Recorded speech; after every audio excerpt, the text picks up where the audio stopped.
আর তুমি কেমন করে ভুইলা গেলে রে বেঈমান, যে তোমারে করলো সম্মান, তারে তুমি দিয়ে গেলে মিথ্যে অপবাদ।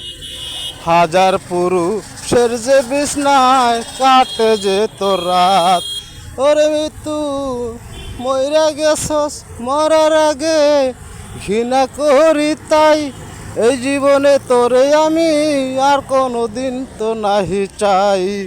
তুই ভালো থাকিস সুখে থাকিস থাকিস রে ভাই, হাজার পুরুষ তোর সাথে যে সময় যে কাটায়, এমন নারী আমরা এই দুনিয়ায় নাহি কবু চাই।